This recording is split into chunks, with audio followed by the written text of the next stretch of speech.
Episodio número 2899.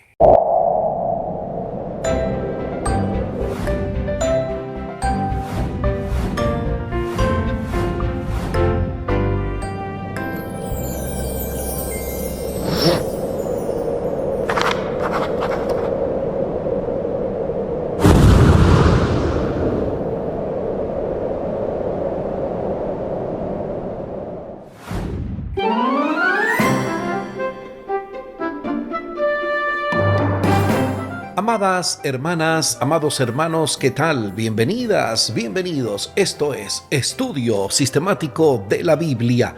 Por la gracia de Dios estamos alcanzando ya este miércoles 4 de septiembre, la gran tribulación. Hay mucho que decir de esto en el marco de esta lección 10, los últimos días. Y aquí tenemos esta frase poderosa que nos ocupa hoy. Buenísima. Di lo que te molesta cuando te molesta, no cuando te arte, para que lo digas con tus mejores palabras y no con tus peores ofensas. Tremendo. Una frase que debiéramos escribirla siempre. Tremendo.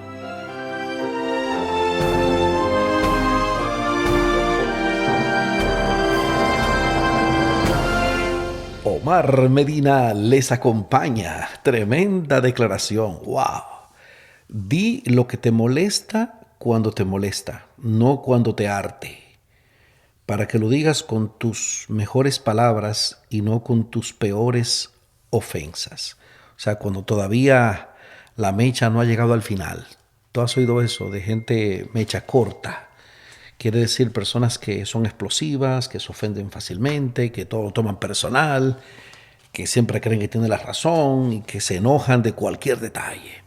Entonces, cuando algo te moleste, cuando algo me moleste, uno debe, tú sabes, hablarlo en el momento ahí, no hablarlo cuando ya uno esté harto, ya uno esté cansado y entonces lo diga con las peores ofensas. Es mejor decirlo con las mejores palabras.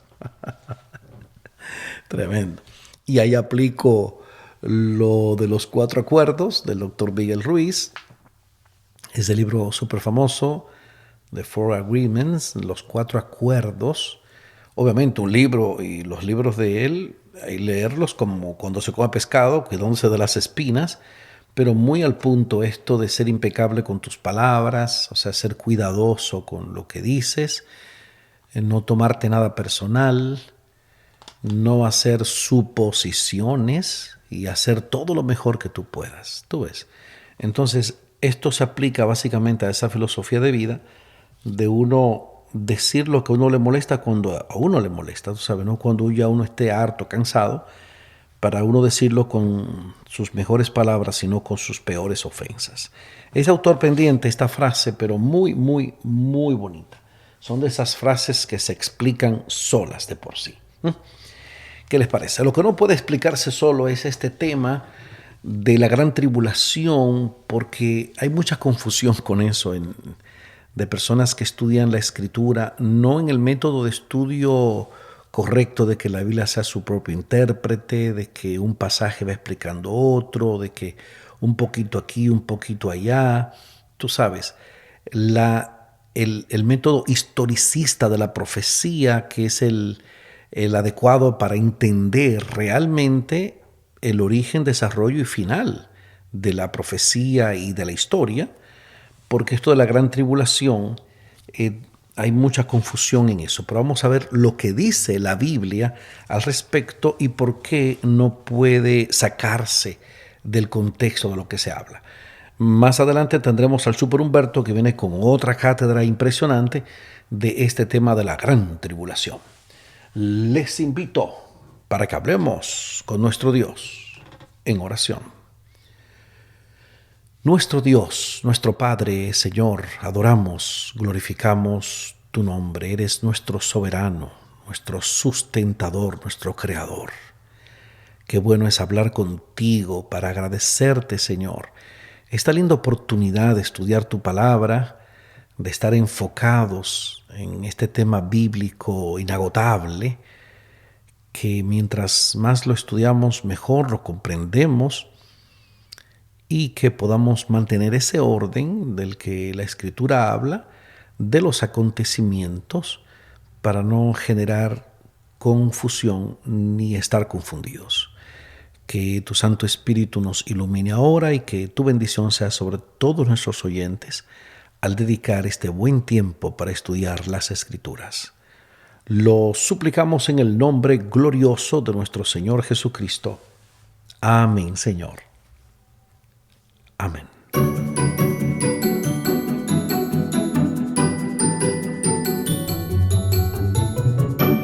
Vamos a repasar el texto a memorizar, que lo encontramos en Marcos capítulo 13, versículos 26 y 27. Marcos 13, 26 y 27. Entonces verán al Hijo del Hombre que vendrá en las nubes con gran poder y gloria. Entonces Él enviará a sus ángeles y juntará a sus elegidos de los cuatro vientos, desde el extremo de la tierra hasta el extremo del cielo.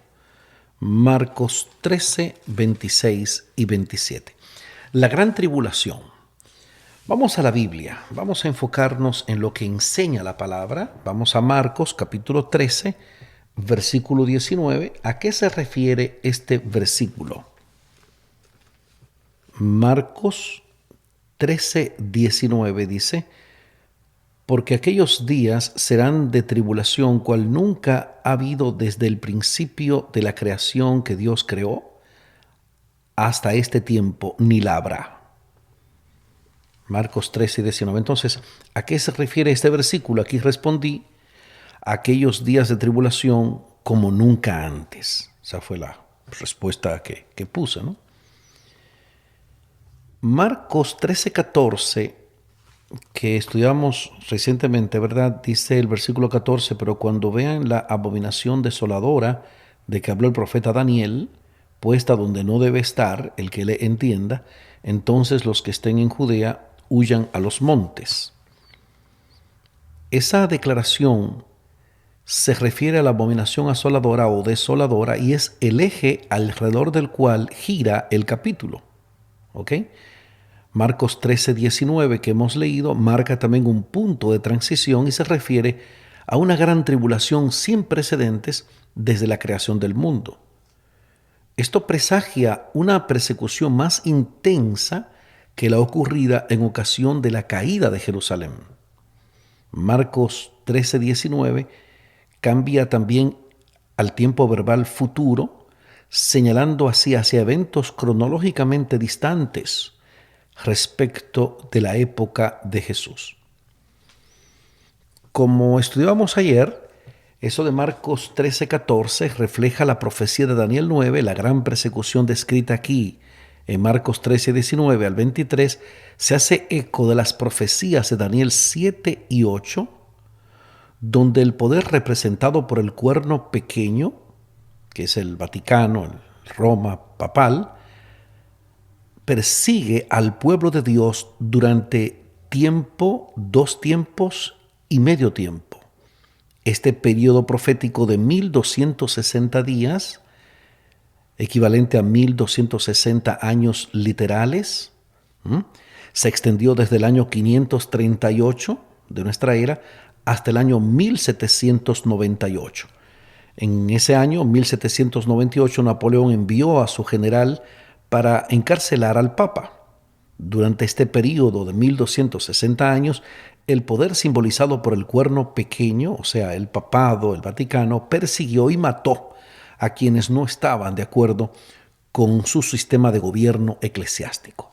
Eso es historia, eso no lo estoy diciendo yo por decirlo, eso está en los libros de historia, en historia de la civilización. De hecho, antes, mira qué curioso, cuando yo estaba en octavo grado, octavo es en mi país, bueno, creo que eso cambió ahora, pero era un grado antes de llegar a la high school, antes de llegar a los últimos 4 años de educación de secundaria.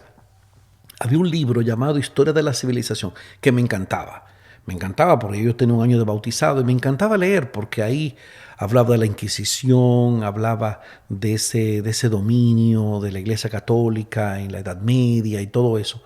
Luego eso dejó de salir en los libros de historia.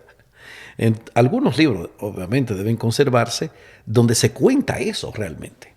Porque por eso es el método historicista, porque es la historia. O sea, yo no soy un experto, pero entiendo que es eso. No podemos hablar de que sea algo enfocado solamente en el pasado, el preterismo, o en el futurismo, en eventos del futuro. La profecía es historia, y es la historia viva, y es una historia que no se corta. ¿Tú entiendes? Eso va de un punto, tiene un desarrollo y llega a un final. Vamos a continuar con estos versículos de Marcos 13, ahora los versículos 20 al 23. ¿Qué esperanza ofrece Dios a su pueblo durante ese tiempo de persecución y qué advertencia le hace al final? O sea, en esa gran tribulación. Vamos a Marcos 13, 20 al 23. Aquí estoy, Marcos 13, 20 al 23. Y si el Señor no hubiese acortado aquellos días, nadie sería salvo, mas por causa de los escogidos que Él escogió, acortó aquellos días.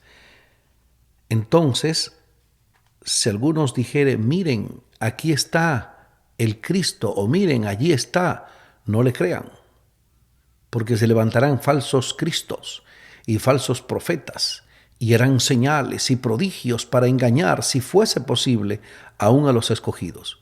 Mas ustedes miren, se lo he dicho todo antes. Me encanta ese poderoso pasaje de Marcos 13, 20 al 23. ¿Qué esperanza ofrece Dios a su pueblo durante el tiempo de persecución y qué advertencia le hace al final? Bueno, que aquellos días serán acortados y les advirtió de muchos engaños que vendrían en aquellos días. O sea, esa declaración de Marcos 13:20 habla de un acortamiento de la persecución por causa del pueblo de Dios. Históricamente, los fuegos de persecución se atenuaron tras el surgimiento de la Reforma Protestante y se acortó así el tiempo de aflicción. A medida que el poder del cuerno pequeño decrecía, más personas se unían a las reformas, pero el poder del cuerno pequeño volvería a surgir, como lo indica la profecía de Apocalipsis 13. Esa cita de Marcos 13, 21 al 23 que hemos leído, Jesús previene acerca de otro peligro, el de los falsos profetas y cristos, los cuales surgirán antes de que Él regrese. Jesús advierte a sus seguidores que se cuiden de ellos. Tremendo. Señores, estudiar, porque hay muchos engaños hoy día. Muchos engaños. Eso de las redes sociales, tú sabes, yo siempre he dicho que las redes enredan. Se puede hacer un buen uso. No tengo Facebook, no sé si vuelvo alguna vez a Facebook. Tengo Instagram, pero no lo sé utilizar muy bien. Tengo X, antes Twitter, pero tampoco lo utilizo mucho. Utilizo más WhatsApp, YouTube. Pero las redes se enredan, hay que tener mucho cuidado, especialmente por el tipo de información que se filtra. Hay mucha gente compartiendo todo lo que le llega. Entonces yo que soy muy agudo y como que no como cuentos rápido así como para creer todo lo disparate que la gente publica. Vivo señalándole eso a algunas personas que me mandan, mira hermano, el mundo se va a acabar mañana porque dijeron. Yo, hermano querido, vamos a ver. Porque la gente comparte todo tipo de basura que le llega. Y mientras más negativo, mejor y más rápido lo comparten. Hay personas que se especializan como en agarrar todo lo que es controversia, contienda, polémica. Por eso tú ves esos canales que tienen miles y miles de suscriptores, miles y miles de visualizaciones, porque se benefician de los escándalos y de los, ¿qué te digo? De las polémicas, de las controversias, de las contiendas, que este pastor dijo aquello, que el otro dijo lo otro. Y entonces Toda esa carga negativa de alarmismo, de sensacionalismo, de chisme, del morbo, eso es lo que y la gente consume eso. Y tú ves todo el mundo. Y yo, pero ¿qué está pasando con la gente? ¿Tú entiendes? Entonces tú no puedes creer todo. Primero porque hay cosas internas de las iglesias que se resuelven internamente. De la iglesia adventista, de la iglesia católica, de todas las iglesias. No hay que estar ventilando eso públicamente porque eso es más obra del diablo que obra de Dios. Lo digo con todita responsabilidad. Eso de estar destacando chismes y cosas negativas, y eso no beneficia en nada a nadie. Absolutamente. No aclara nada y no hace más que crear enemistades y divisiones y contiendas, y esas cosas no vienen de Dios, vienen del diablo. Si alguien no lo sabía, pues yo me encargo de recordárselo o de hacérselo saber. No, que hermano Omar, que aquí, que allá, que ahí, que hay que de nada. Tú no sabes el tremendo privilegio y la gran responsabilidad que tenemos de comunicar la verdad como es en Cristo. Cuando tú presentas la verdad como es en Cristo, el error cae solo, porque nadie es loco. Y la gente sabe a qué atenerse. Por ejemplo, yo he hablado aquí de la tribulación, de estos días, de la persecución. Ya la gente sabe que no, que eso que explican del rapto, que vamos al rapto porque acá habrá una gran tribulación, que se van a quedar, lo que se van. No, hermano, no. La tribulación la sufrirán como la han sufrido siempre los hijos de Dios y que se han mantenido fieles a Él, aquí en la candela, como uno dice, aquí en la rudeza de la persecución. ¿Tú entiendes? Pero estarse llevando de videos, de YouTube, de falsa doctrina, de aquí, de allá, eso es lo que tiene a tanta gente confundida, mi hermano. ¿Tú entiendes? Ahora, te digo, ¿quién no está confundido? El Super Humberto. El Super Humberto, nuestro asesor teológico. Hombre claro, ¿cómo es? Hombre claro. Aquí viene Humberto con ese comentario de lo que Jesús enseñó en el Sermón del Monte de los Olivos. En un momento, Humberto habla del Sermón del Monte de los Olivos. No hay que confundirlo con el Sermón del Monte, que fue allá junto al lago de Genezaret, por ahí, que es un monte sin nombre, dice, de las bienaventuranzas. Este Sermón del Monte del que se refiere el Super Humberto es el Sermón del Monte de los Olivos, ahí donde fue explicado lo de Mateo 24, que es Marcos 13, Lucas 21, o sea, ese sermón profético también se le llama de nuestro Señor Jesucristo. Vamos con el Super Humberto y su comentario para hoy. Adelante, líder. Este miércoles, a mitad de la semana, estamos estudiando la gran tribulación. La señal para conocer cuál era la abominación desoladora que hablábamos ayer iba a estar determinada. Cuando viereis a Jerusalén cercada de ejércitos, sabed entonces que su destrucción ha llegado.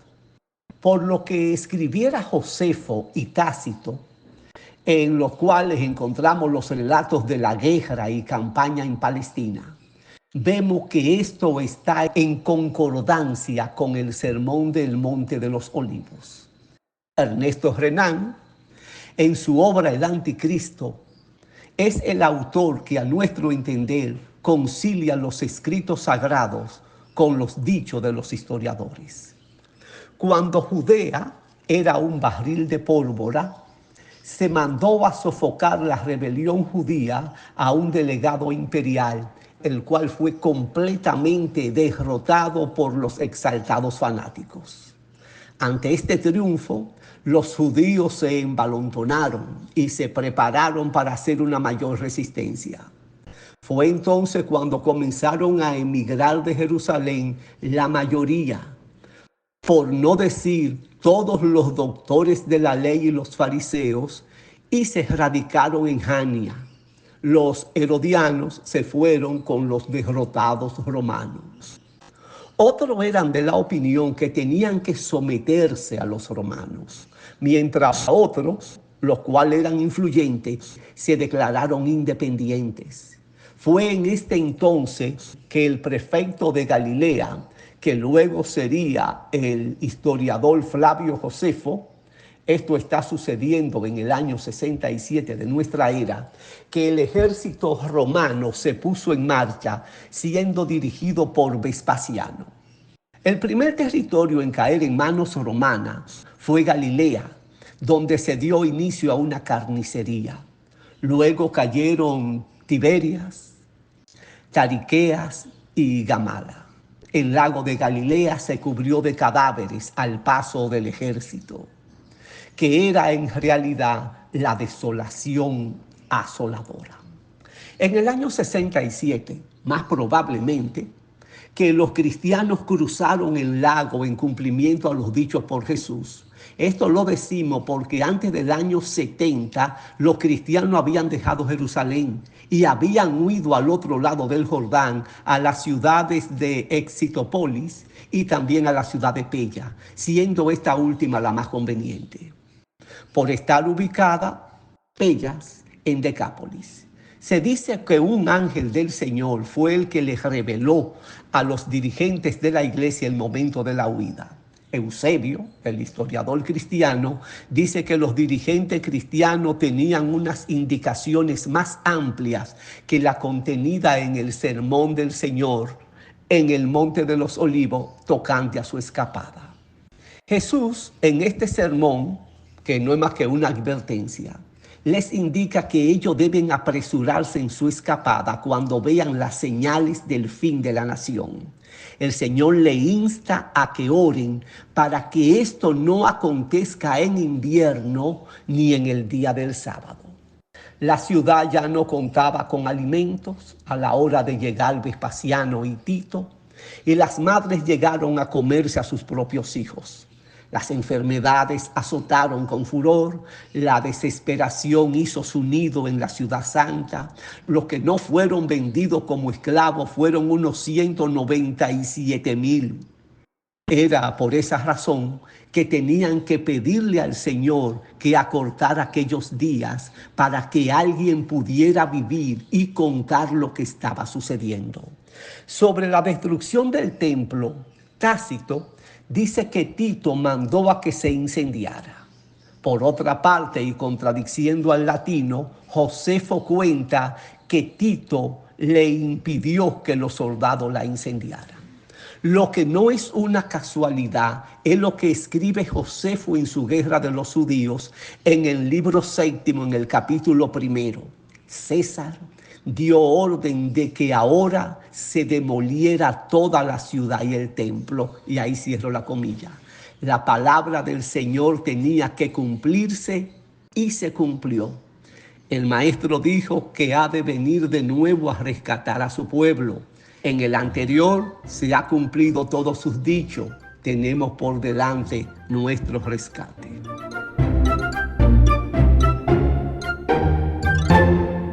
Gloria a Dios, gloria a Dios. Muchísimas gracias, Super Humberto. Así es, tenemos por delante nuestro rescate. Me encanta mucho el enfoque que hace el Super Humberto porque es muy práctico, muy llano a la hora de explicar estas cosas y no anda con pretensiones raras. Porque lo que siento a veces es que la gente abusa de los paralelismos. Que sí, que así como pasó tal tiempo, va a pasar en tal tiempo. Eso es cierto hasta un punto, ¿ok? No se puede exagerar. Entonces me gusta la moderación, el equilibrio que usa el Super Humberto, porque te dice lo que te va a decir, te lo dice con base histórica en esos análisis que él hace de su gran biblioteca y de su referencia histórica y todo eso, porque hay muchas personas inventando tonterías por ahí. Entonces yo siempre he dicho, tal vez no sea nada que alguien diga algo. Lo grave es que haya gente que le haga el coro y lo sigan. Personas poniendo fecha, diciendo que después esta reunión, tal cosa, y especulando y siguiendo.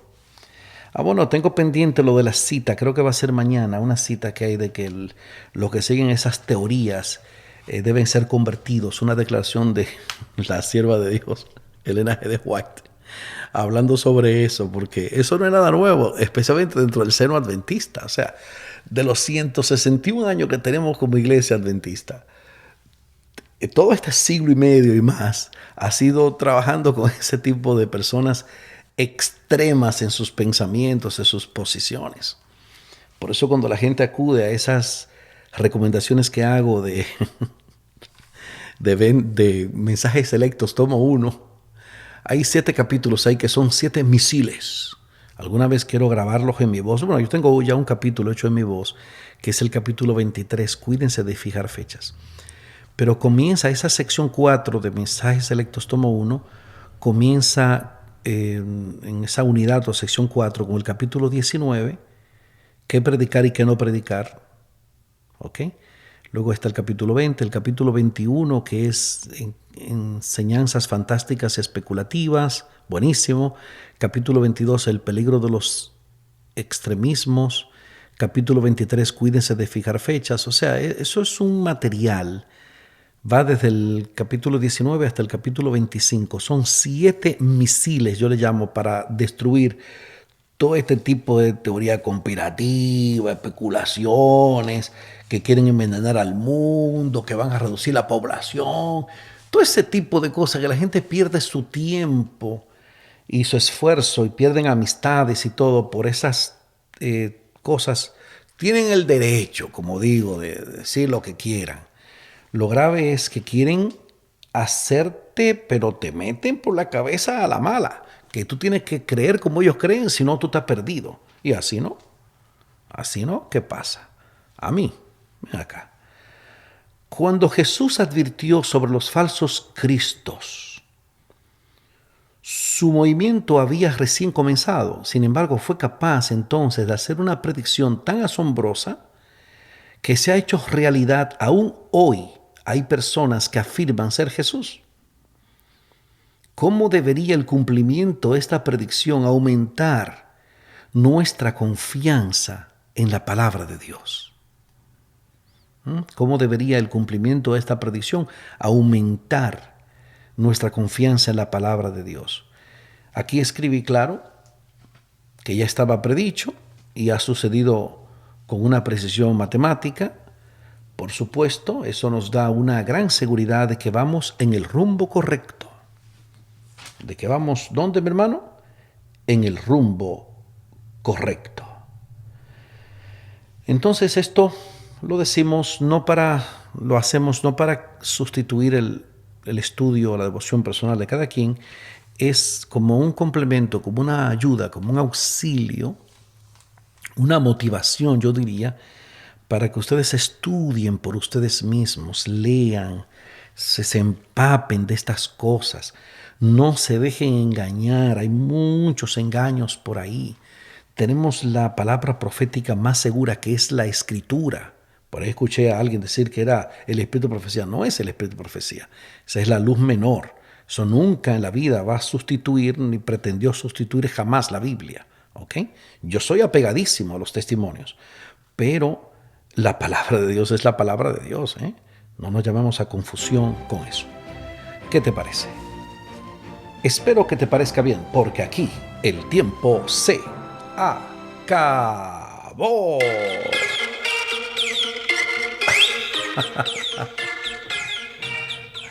¿Qué hemos aprendido hoy? Eso mismo, ese contexto histórico de la palabra de Cristo, de la gran tribulación, sin sacarla del contexto, en el contexto de los eventos históricos que él explicó ahí, de esa gran profecía del Monte de los Olivos. ¿Qué les parece? Les invito para que hablemos con nuestro Dios en oración. Nuestro Dios, nuestro Padre, Señor, adoramos, glorificamos tu nombre. Toda la honra, toda la gloria sean dadas a ti por siempre, Señor. Estamos muy agradecidos a ti por la bendición de tu presencia en nuestras vidas, porque tenemos tanta luz en la Escritura. Ayúdanos, oh Señor, a aplicar estos principios de estudio diario de la Biblia a nuestra vida, a nuestra cotidianidad cristiana, y prepararnos para el encuentro contigo, ayudar a preparar a otros para ese encuentro. Lo suplicamos en el nombre glorioso de nuestro Señor Jesucristo. Amén, Señor. Amén.